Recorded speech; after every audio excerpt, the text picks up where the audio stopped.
Good evening, and welcome once again to another installation of From the Soapbox, a show that I go on a rant and rave through topics that you may think about and you may not think about, but I think about them, and here we go.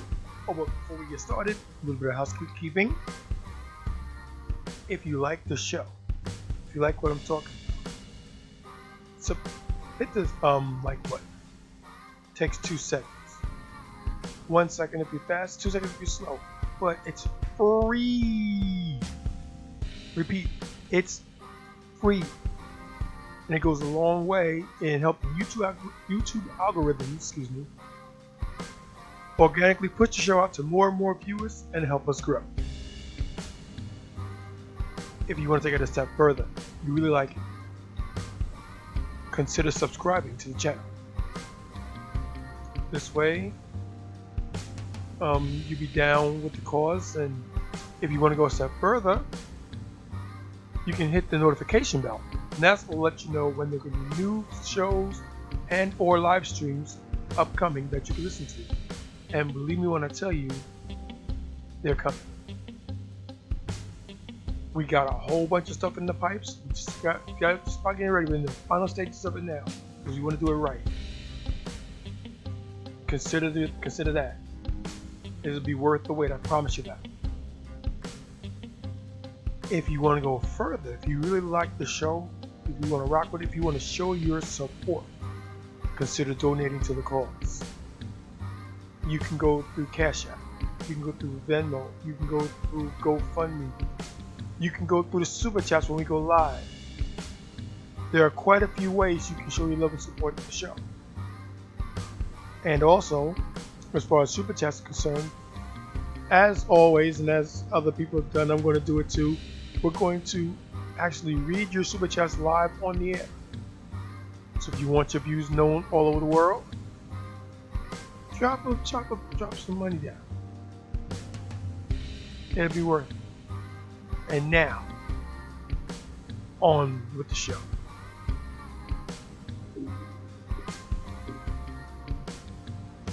Today's rant will be all about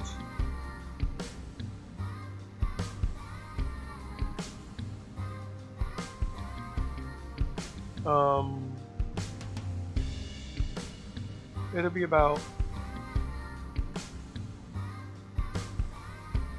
part 2. I just thought about this. This will be good.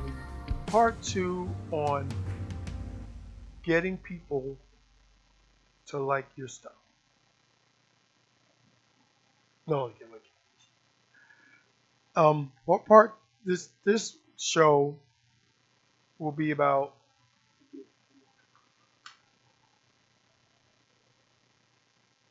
hip hop, its demise, and can anything be done to save it? As noticed, and as stated on other podcasts, the timeline for hip hop is debatable. But for the sake of this argument and this conversation, what you know as hip hop today started in 1979. I say this because as a young man, that's when I got my start. I got started in Queens, New York with everybody else. That means Run DMC.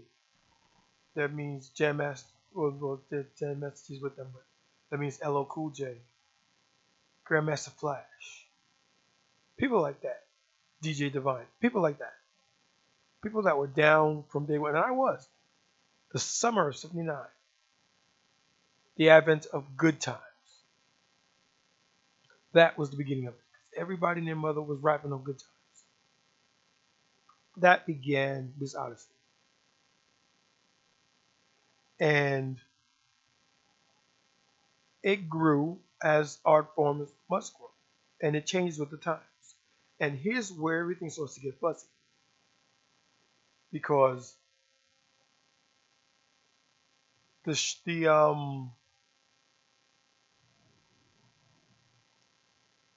the art form was changed with the times and the people perpetuating it and also supporting it. The first major shift was in the 90s in the advent of gangster rap. That was Ice-T, was NWA, and to a certain extent Too Short, people like that. West Coast. And I began, I still rock with it, but I don't know, this is getting kind of stupid. Then the 2000s came. And with the 2000s came the low down, dirty Southern rap. Dirty Bird, Atlanta. And that was the event of Little John. Um, Usher, but he wasn't really a rapper, but he was in that area. Um, People like Chingy, who was in the Midwest, but he for the sake of argument, he'll be there too. People like that. And I'd be going, this is starting to get funky. I'm gonna start looking for the exit door. Where's the exit door? That also was also the area of crunk. And crunk was danceable, I can still get down with it. It's like it's alright. But the writing was on the wall. It was just a matter of me reading it. And I was like, yeah, I don't know. And from the crunk and the dirty South, then came the the teens. And we'll take the teens up to the modern time because the teens was all about gangster rap part two. And that's trap and that's drills and stuff like that. And also, another reason why I began to start on it was because in the beginning, when rap first started, you could understand what they were rapping about. They could enunciate. There was no mishandling for the most part because you could understand what was being said. Now you had some that spoke quickly and you could get it twisted in terms of delivery, but all in all, you could understand it. Fast forward to today, and you got the mumble culture. What? What'd you say? I said.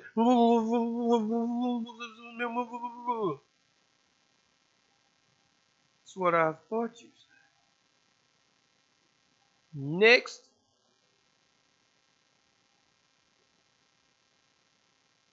and that in itself, that combination of the music sound and all it really starts to sound the same and gel and combine. Incoherent lyrics and people living lifestyles that they know in their heart of hearts they should not live. And that's where my biggest beef with hip hop today comes from. I wrote a column back in the day on Jazzy Groove Radio, jazzygroove.weebly.com. Check it out sometime. It's really informative. And the article was from the Soapbox, and the article itself was called "Keeping It Real." In it, I described the things that people were doing and how it was a front to the music. Now, keep in mind, this was between 2009 and 2011. This was still early in the game, and I could see it then. And I tried to warn people. And I'll say the same thing I said back then. If you want to be a gangster, fine, be a gangster. You want to be a thug, be a thug. But know that there are consequences that come with that lifestyle. Consequences that, for the most part, anybody with any modicum of common sense and decency wouldn't be too keen on. Because people in the context of keeping it real, rappers would emulate and they would copy the lifestyles that they talked about. Now these lifestyles was originally back in the day there was the OGs, the original gangsters, the original hustlers. And one of the first things that they said was, don't talk about it. What we do here stays here. That's how we survive. We survive because nobody outside this clique, nobody outside this crew, nobody outside this organization knows anything about it. Or they may have their guesses. They may have inklings. They may have feelings about it, but nothing concrete. And as long as it's not concrete, we have nothing to worry about. But in the advent of gangster rap, they started talking openly about it. I'm going to shoot so-and-so. They stepping on my turf. Put this other thing. Which in and of itself isn't bad. That's not bad. But it's a harbinger of things to come. And even so, the OGs are like, oh man, he's trying to fuck up my game. He's trying to squash my flow. What's up with that? And as things progressed, Gangster Rap 2.0 came back with a vengeance. Then you had a whole bunch of people in crews and cliques, the way it's always been, but now they're actively supporting the gangster lifestyle, the gangster mentality, as they say. They support it. They rock with it. They live with it. It guides them. And to that I say this. If you want to live that, live that. I've got no skin in the game. You want to live that, live that. But know this. There are consequences to your actions. And to quote Barrymoto from Doctor Strange, the bill always comes due. Which is a really cute way of saying you can do all this stuff, but it's going to come back around. And when it comes back around, you have to be accountable. Not me, not your boy, not your girl, not your crew, you. And these days, it doesn't even matter because these days, brothers out there shoot you just as soon as look at you. And for what? For what? People are getting shot. People are dying because they wear the wrong color rag. Or my personal favorite, they got bested in a rhyming contest. Just let that marinate for a minute. And just think of how stupid that sounds. You go to a party, you and your crew, rival crew comes in there, and words are spoken, and he's like, all right, let's squash. We're going to have a battle. And so you have a battle. And on this occasion, your crew come out on top.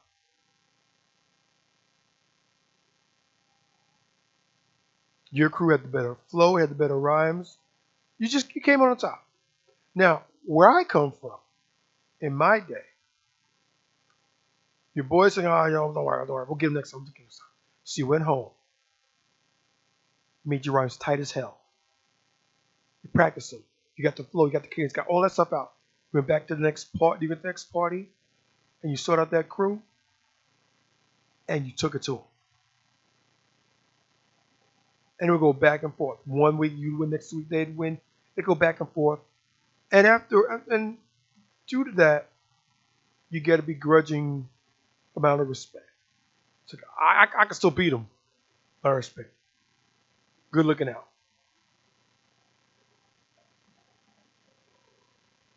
Fast forward to today, and even in the from 2010 onward, you go to a party, you have beef, and even then by itself, that beef could be choked because it may not even go as far as rap battle. You may have a shootout right then and there. But with the second argument, it got to a point where you got to rap out, and you beat him. Your flow was tight, your rhymes on point. You came out on top. You leave the party, and there's a flurry of gunshots in your direction. Why? Because somebody got all in their feelings. Couldn't take the fact that you beat the other crew in a rhyming contest, so you decided to take their life.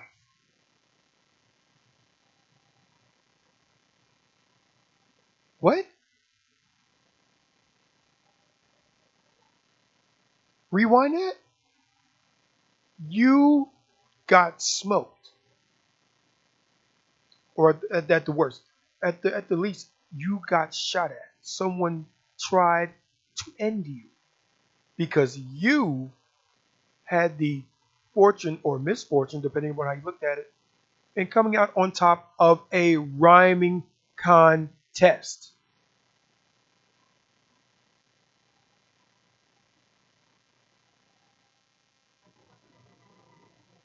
A rhyming contest.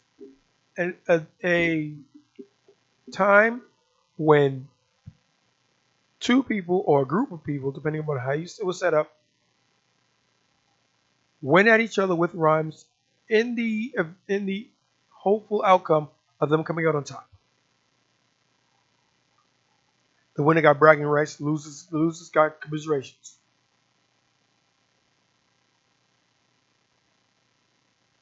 A rhyming contest. You got beat in a rhyming contest, so you took it upon yourself to end someone or to end a group of people. And you had to end a group of people, so because if someone didn't get shot, they were coming for you next.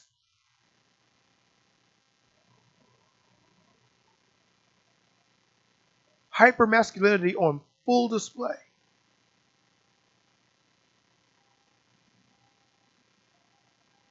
You went hard. You practiced. You went put pen to paper. You came up with some dope ass shit.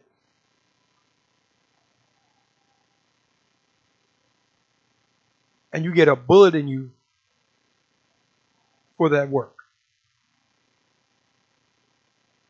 You did all that to get a bullet put in you. And as you're down, you're thinking to yourself, maybe I shouldn't have gone this route. You see, everyone thinks that they're going to live forever. But youngins are definitely like that. They're going to live forever. They're immortal. They're bulletproof. And then you get a few that go through that. They get shot at and they survive the outcome. See, I told you I was bulletproof. Ain't nothing harm me. I'm swole. Well, good for you. But I can guarantee you the bill's going to come due. And someone is going to smoke you I mean, smoke you for the privilege of saying, I nigga thought he was all that, I got him. You ain't so tough now, are you? You's a dead motherfucker now.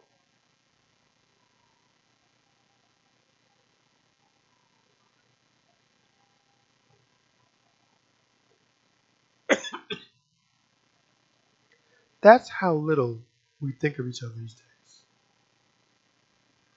That's how little we as a culture, we as a people, think about life.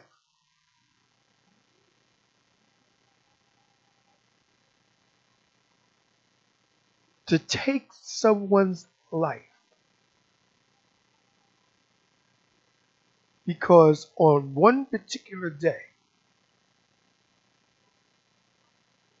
they bested you in a rhyming contest.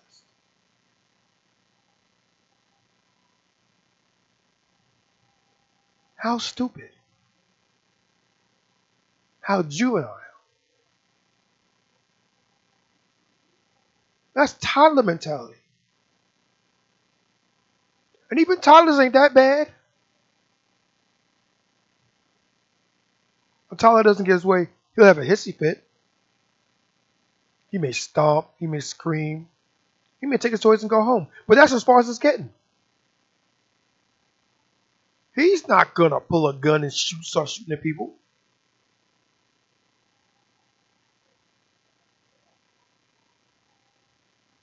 But somewhere in the journey from toddler to teen to young adult, you learn things, but then you forget things. You forget a consequences of actions or actions of consequences. For every action, there's an equal but opposite reaction. And this goes without saying, and this is without fail. They're going, you're going to do something, you're going to act, and they're going to do something, they're going to react.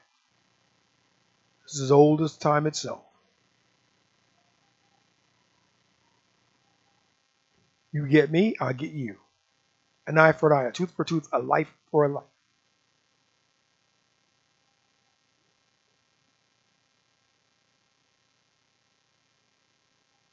But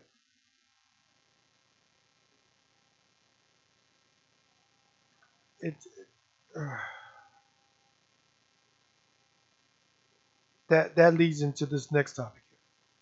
Brothers don't know how to act, and they don't. And I say that because there is a small, very vocal minority of people who make it bad for the rest of us.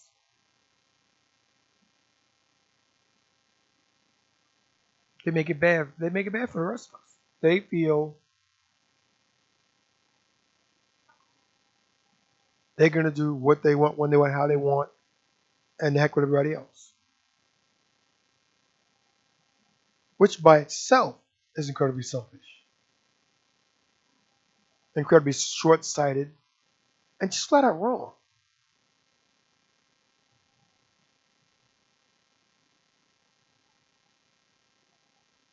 Everyone deserves a fair shot at life. And in an ideal society, they get that. But this isn't everyday society, and we all know that.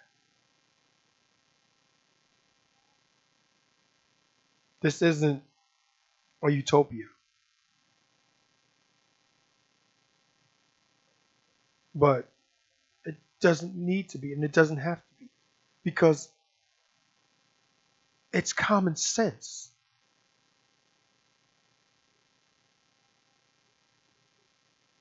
And people just don't get that.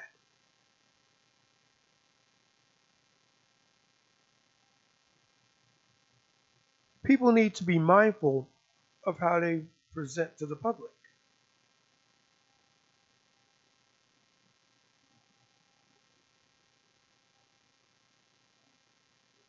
You gotta know, especially in 2022, with cell phones being as cheap and pervasive as they are, and the fact that everybody wants the next viral clip to go live so they can become internet famous, they're going to record it.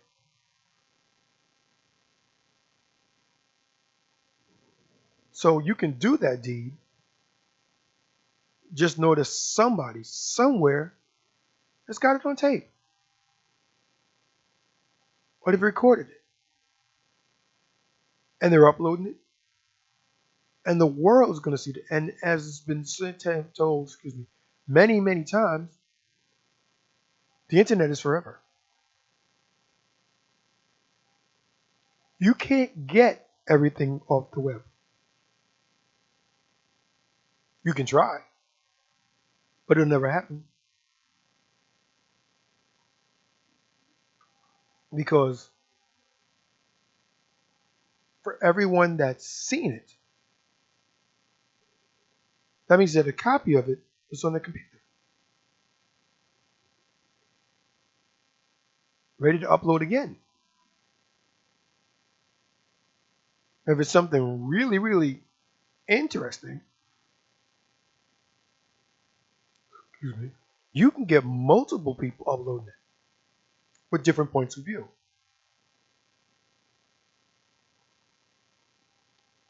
And it's not a good look.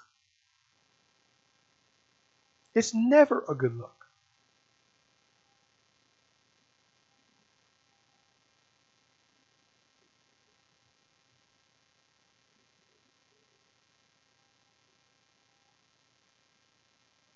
It's never a good look for anyone concerned. And as I like to tell people, it can only end in tears. This can't end well at all. And I say that because I firmly believe that the internet is to blame for many, if not all, of the problems today. I know it is directly responsible for the instant gratification. Because with the internet, you see it now. You download it now. You consume it now.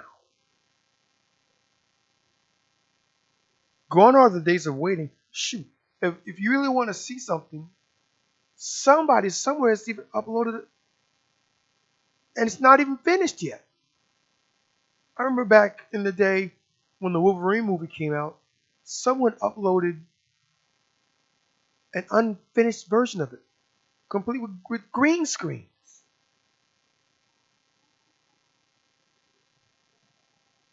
Full disclosure, I watched it because I wanted to see it.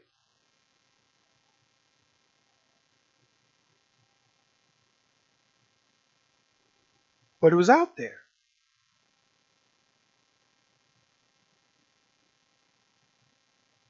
It was out there, ready for consumption, and it was consumed.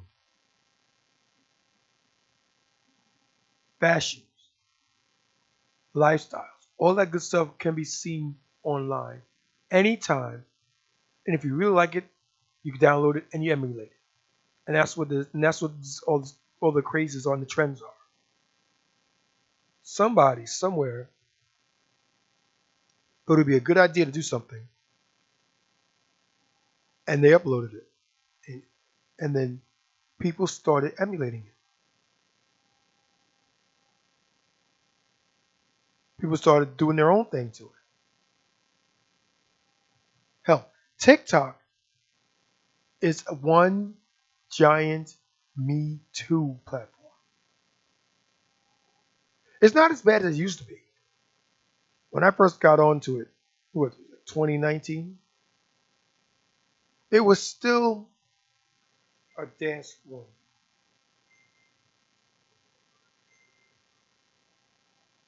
It was still girls dancing and lip syncing. But it began to grow. People started doing more things. People started being more diverse in their creativity. It became stories. It became comedy skits. It became documentaries of sorts. And each time it grew, TikTok would up the video spacing. It went from 30 seconds to 3 minutes to 15 minutes.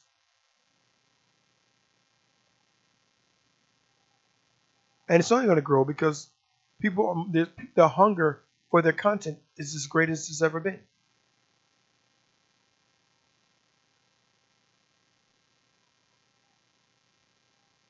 But I digress. What has happened that made me so jaded and so disillusioned that I swore off hip hop?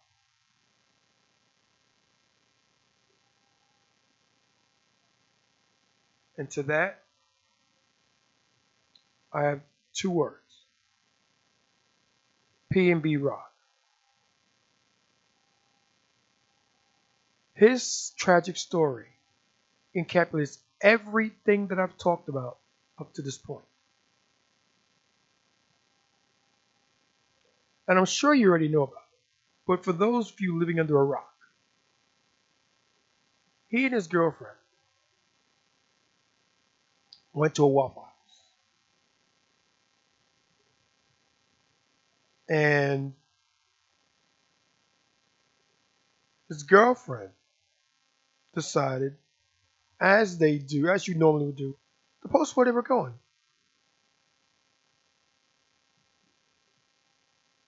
And Mr. Rock decided that he was gonna show out.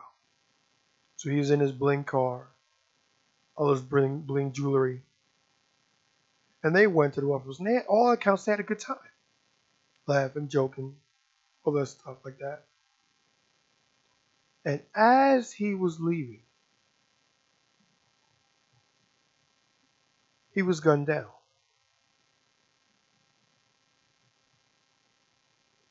He was gunned down by people who couldn't give two shakes of a rattle about his well-being.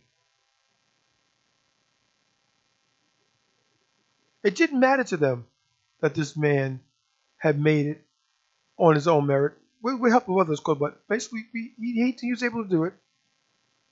He was able to afford the lifestyle that he wanted. He could treat his woman the way he felt she should be treated.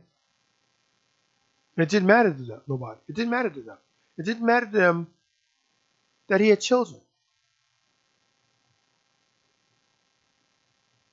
It didn't matter to him.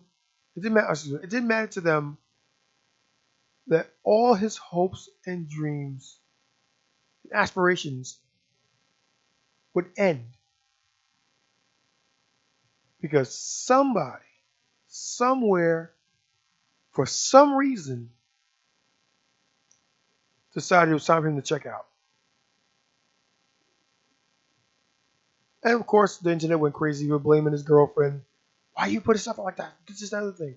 And I can understand both sides. I can understand why people think, well, if you're dating somebody with that much importance, you should be allowed your privacy. But I also understand the point where everybody else does it. They broadcast where they are. They let their fans know what's going on in their day to day. They do it. Why can't I?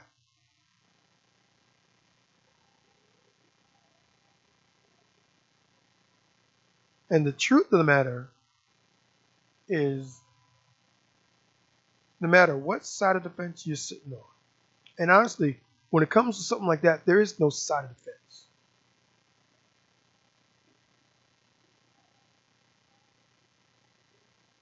That man didn't deserve to die.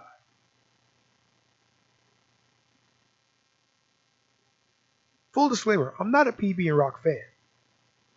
PB Rock, excuse me. I'm not a PB and Rock fan. Couldn't tell you anything about the man musically.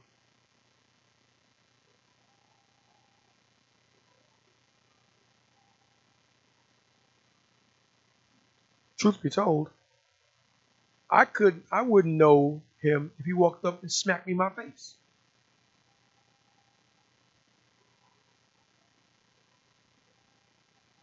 That being said, he didn't deserve to die.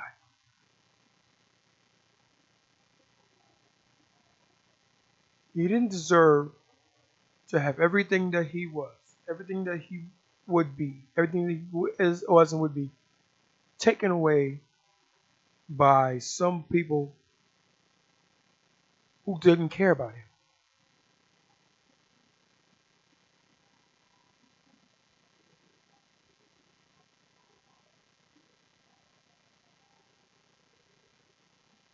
No one deserves that.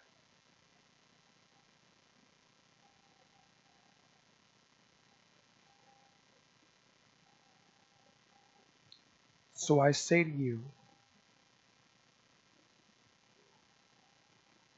we got to do better.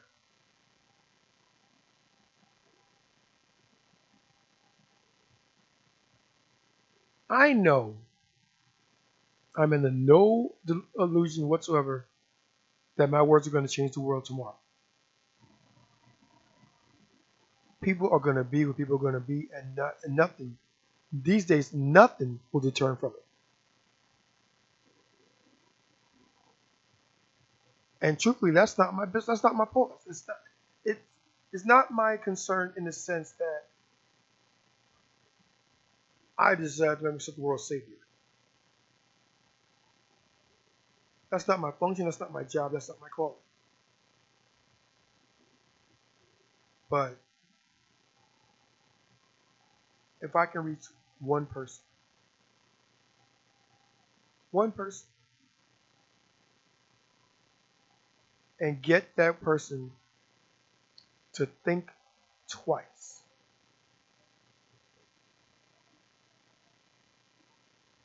before doing something that at the very least will alter someone's life forever. And worse,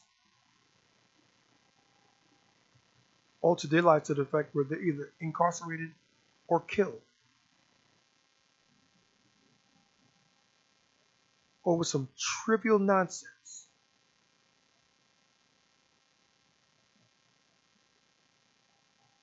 It's worth it.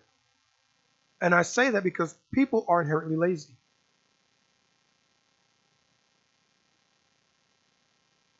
I've been told from when I was a young lad by my father, rest in peace, Dad, that if you strive and you do the work, you can be anything you want to be. You can do anything you want to do. Go anywhere you want to go. Just be ready to put in work.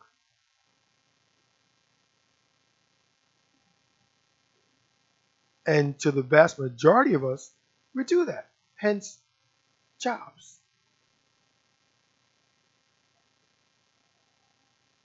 You go to your job, you do your job, you come home, rinse and repeat.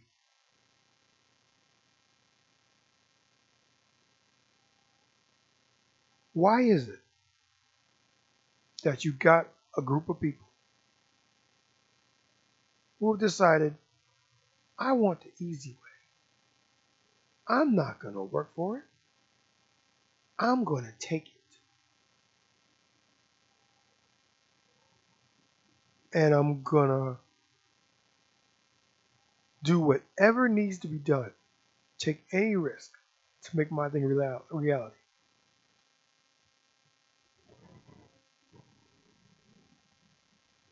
Why? Make it make sense.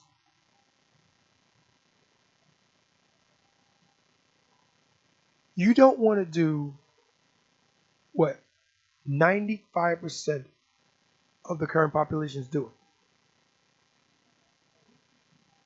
Because why?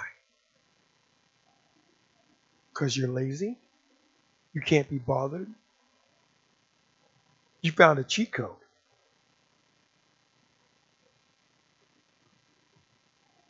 And your cheat code is robbing and stealing. Your cheat code is murder. Your cheat code is getting ahead by any means necessary.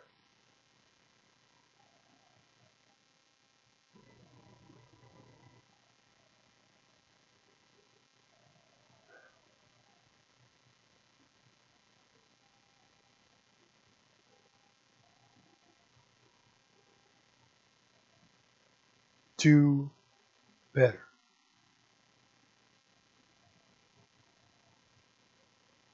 That's in a nutshell. Do better. There's a song by the late great um, Curtis Mayfield entitled "We People Who Are Darker Than Blue." I highly recommend anybody and everybody to give that song a listen because it perfectly encapsulates the plight of our people today.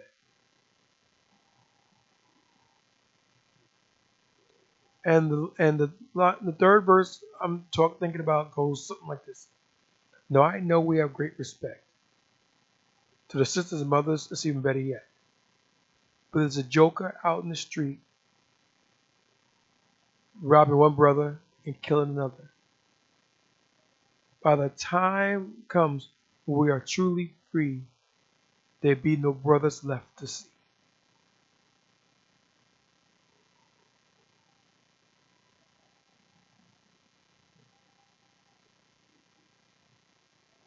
I sincerely hope and pray that day never comes to pass. I sincerely hope that we find another way, a better way. We aspire to our greater angels than our lesser demons. But I don't know.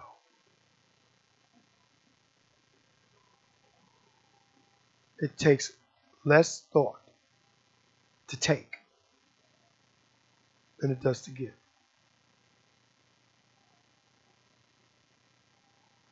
And we can't live like that anymore.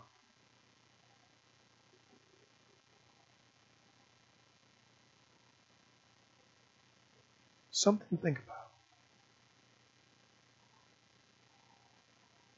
And on that note, we come to the end of my rant. Thank you, one and all, for continuing to rock with the podcast, to rock with the channel. Please, on your way out, if you haven't done so already, like the video, subscribe, hit the notification bell. Those three things cost you nothing, and they're the most effective way of organically growing the channel. I can't thank you enough for doing it.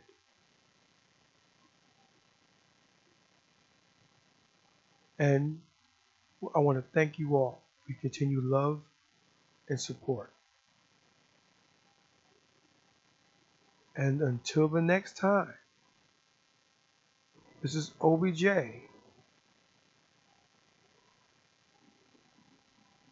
saying peace